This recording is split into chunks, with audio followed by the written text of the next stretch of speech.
Hello. In this Java tutorial, we are going to learn about traversing a one-dimensional array. Before watching this video, you're going to want to understand the basics of an array in Java. For more information on that, please click on the link in the upper right-hand corner of this screen. Some important facts to know. Arrays in Java and most languages start at index 0. That means the first index will actually be index 0. Dot length will return the number of indexes in an array. Since the indexes start at index 0, that means an array of size 5 will have indexes 0, 1, 2, 3, and 4. You can traverse an array with a for loop or a for each loop. Let's start writing some code. Here we're declaring an array x and setting it equal to 2158. And here we can see the reference variable x on the stack and the array on the heap. Now let's write some code to traverse it with a for loop. Before watching this, you'll want to be familiar with how a for loop works. For more information on this, please click on the link in the upper right-hand corner of the screen. So we see we're starting by declaring our counter variable int I and setting it equal to 0. We're going to continue the loop as long as I is less than x.length.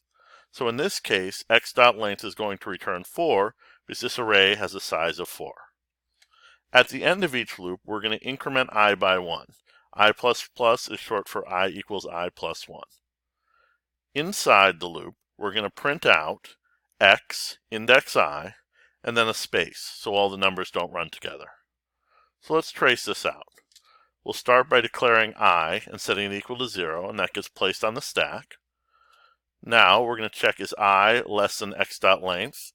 So 0 is less than 4, so this is true. We continue along with the loop. Then we print out x index 0, which is the number 2, and a space. We get to the end of the loop, so we increment I to 1. So now I equals 1, and we're going to be looking at index 1 on the array. We check, is I less than x.length? 1 is less than 4, so we continue. We print out x index I is 1, so we print out the number 1, which is in index 1, and then a space. Get to the end of the loop, increment I by 1, now I equals 2. We check, is I still less than the length of the array? It is, so we continue the loop. We print out x index 2, which is 5, and then a space. Now we increment I to 3. We check, is 3 less than the length of x, which is 4, so that's true. We print out x index 3, which is the number 8, and then a space. We increment I to 4. We check, is 4 less than the length of the array? So is 4 less than 4? It is false. So we terminate the loop. So now we've gone through the loop and we've printed out the contents of the array. Now let's look at some modifications we can make to the for loop. Here, we're incrementing by 2 instead of 1. So every time we get to the end of the for loop, we set I equal to I plus 2. So I'll start out at 0, go to 2, and then go to 4. Let's look at another modification. We could start out our counter I at 1. So we'd start by printing out index 1 and then continue on like that. Another modification we could make to this code is instead of printing out the data, we could modify the data. So here we're taking the data inside x index I, multiplying it by 2, and taking the product and returning it back into x index I. So if we ran this code, it would go through the array and double the data inside each index. Now let's look at a way to traverse the array using a for each loop. You can see a for each loop has 2 parts.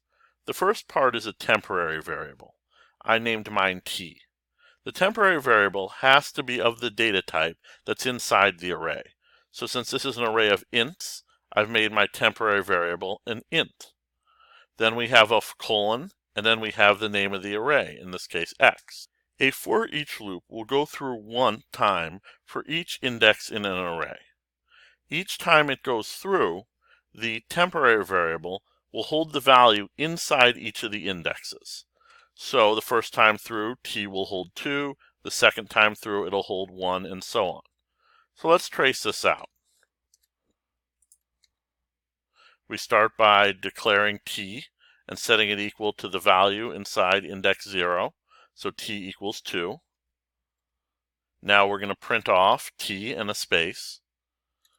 Now we'll move t to index 1, so t will hold the number 1. Then we'll print off the value of t, which is 1. We'll go through again. T will take out the value 5. Then we print off the value of t. Our last time through, t will pull out the value 8. Then we'll print off the value t. There are some limitations to the for each loop. With the for loop, we could skip certain indexes, but a for each loop will go through all of the indexes in the array.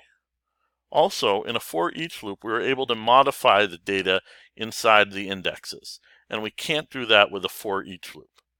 While a for each loop can be easier to use, its limitations mean it might not be appropriate in certain circumstances.